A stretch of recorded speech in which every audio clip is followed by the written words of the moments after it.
Бабо, кажи колко е 2 плюс 2. 4. Колко е 2 по 2? 4. Добре. Колко е 100 по 100?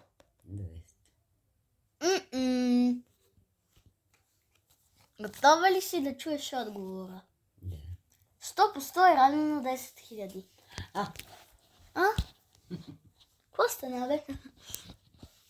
Добре, сега те питам, трябва да си го учила. Кога е роден Васил Левски? Не знам.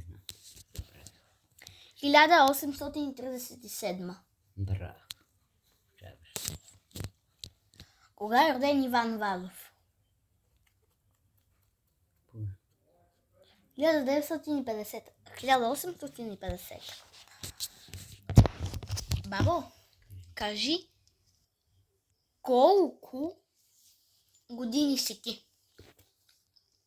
На 69. Добре, а сега ги дели по моите години. Да, и не мога да сметам толкова.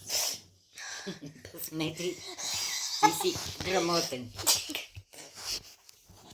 Добре. Добър. А я кажи колко? Не се жамби, по-голямо какъв си жамбил. Я кажи.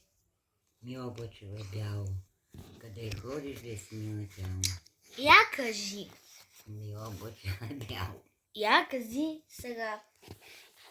Ти колко внучета си изчувала и деца? 5. Добре. Бабаина. Така.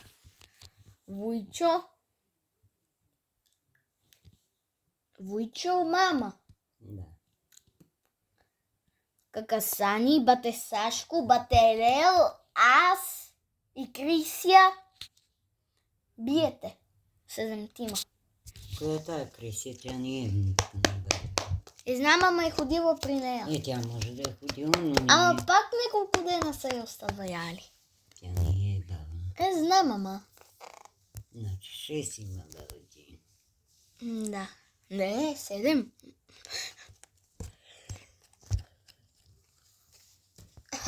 Сега хората ще чуят малко гаден звук. Сега ще ги стресна тея. Да видя, дето не са се абонирали за канала, нали така, бабе? Нали така? Нали така? Дето 0 абонати. Я гледайте сега така.